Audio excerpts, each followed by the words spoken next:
조갑제TV 시청자 여러분 안녕하십니까. 저는 조갑제닷컴의 조세별입니다. 2025년 7월 23일 오후 4시입니다. 강선우 여성가족부 장관 후보자가 결국 자진 사퇴했습니다.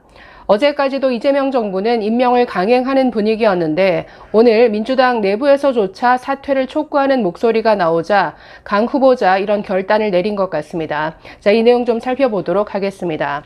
자, 강 후보자가 낸 사퇴 입장문 한번 읽어보겠습니다. 여성가족부 장관 후보자 강선우입니다. 그동안 저로 인해 마음 아프셨을 국민께 사죄의 말씀을 올립니다.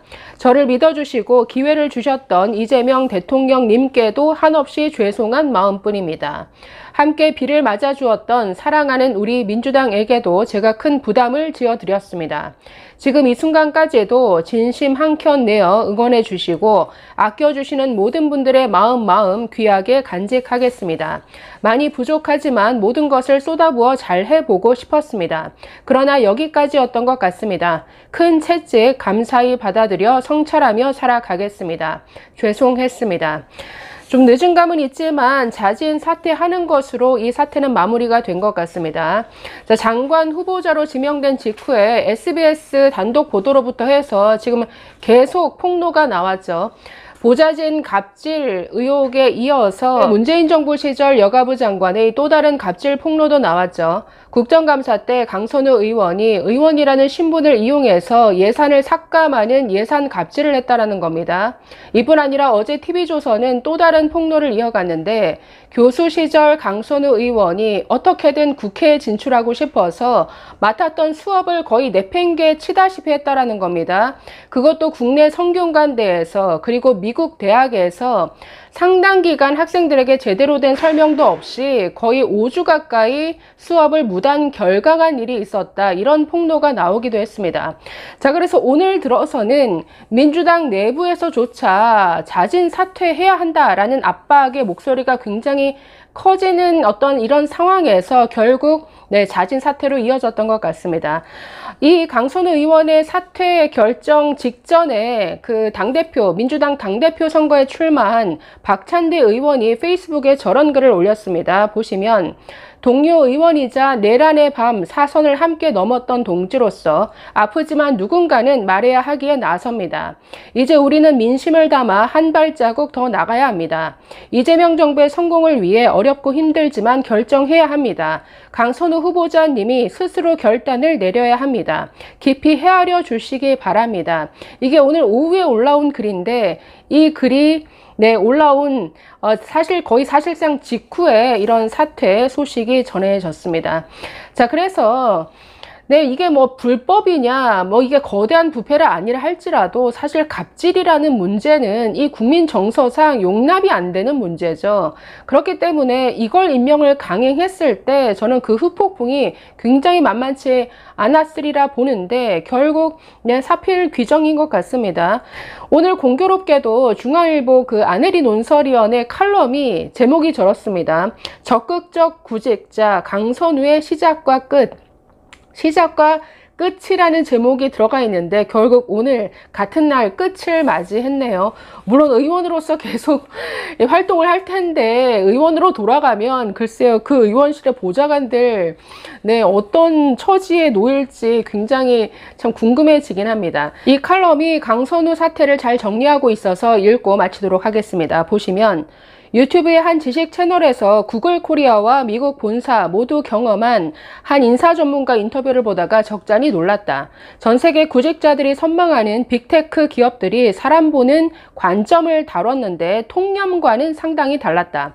짧게 요약하자면 글로벌 기업들은 채용할 인재풀을 적극적인 후보군과 소극적인 후보군으로 나눈다고 한다. 누굴 더 선호할까? 적극, 소극이라는 단어가 주는 긍정, 부정의 어감 탓도 있고 미국이 워낙 적극적 태도를 높이 사는 강력한 외향의 나라라 당연히 적극적인 후보군을 좋아할 줄 알았다. 설명은 정반대였다. 적극적 후보군이란 그 회사에 들어가고 싶어 먼저 이력서를 넣는 사람, 속된 말로 직장 구하려 안달난 사람인데 구글에서는 이런 사람을 채용할 확률이 0.01%도 안 된다고 한다. 대신 자기 분야에서 바쁘게 일하며 성과를 인정받기에 다른 회사 구직 사이트를 기웃거리며 이력서를 낼 필요가 없는 숨은 인재, 이들이 소극적인 후보군이죠. 이런 인재를 찾는 데 많은 시간과 자원을 투자한다고 한다. 사실 따져보면 당연하다. 구직자의 간절함이나 열망보다 실력으로 무장한 준비된 인재 선발이 최고를 지향하는 구글의 기업 철학에 더 맞는다.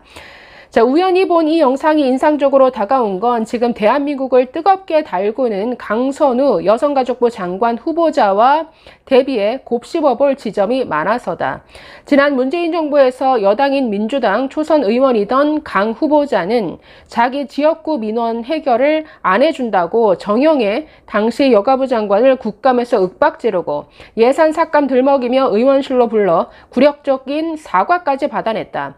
공적 관계에서 나이나 학연을 따질 필요는 없지만 23살이나 많은 같은 학교 이화여대 선배라고 합니다. 이화여대 선배를 대하는 아나무인 태도는 보좌관 갑질과 또 다른 차원의 갑질이라 말문이 막힐 지경이다.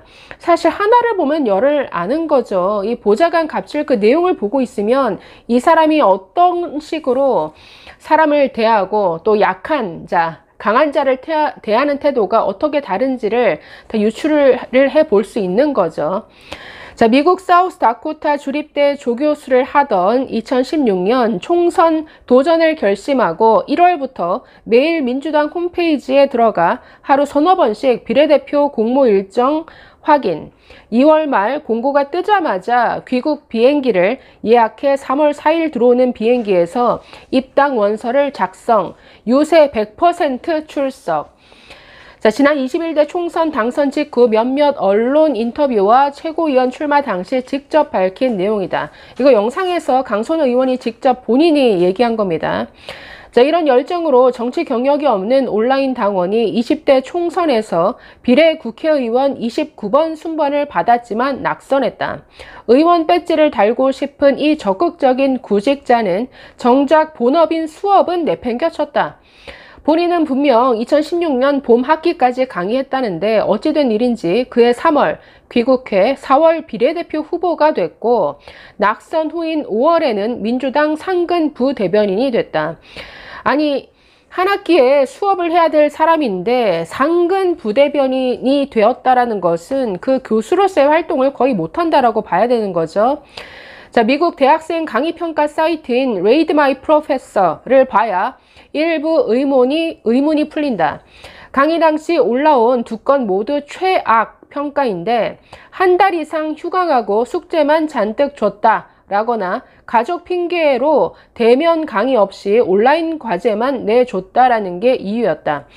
지난 2020년 총선에서 조국 사태 때 쓴소리한 현직 금태섭 의원 지역구를 꿰차 당선되기 전까지 그는 민주당 품 안에서 시간을 쌓아왔다. 2017년 4월, 5월 19대 대선, 문재인 후보 선대위 정책 부대변인 등 경력이 화려하다. 그런데 같은 기간 성균관대 소비자 가족학과 겸임 교수도 했다. 이번에도 정치 구직만 했다. 어지간히 황당했던지 강의 듣던 학부생이 대학 측에 무단 결강과 녹음 수업에 항의하는 문자까지 보낼 정도였다. 강 후보자의 이력을 살펴보니 구글이 왜 적극적인 구직자를 선호하지 않는지 알 것 같다. 물론 기업 채용과 정치 공직의 인재 발굴 방식이 같을 수는 없겠지만 실력 없이 권력자 눈에 띄어 공천받고 공직가는 후진적 행태의 적극적 구직자는 이제 그만 봤으면 좋겠다. 네, 이런 본인의 적극적 노력으로 국회의원까지 되고 장관 되기 직전까지 왔지만 결국 이런 과거 때문에 낙마하고 말았습니다. 글쎄요, 의원으로 돌아가서는 더 이상 이런 갑질의 모습은 보이지 않았으면 좋겠네요. 감사합니다.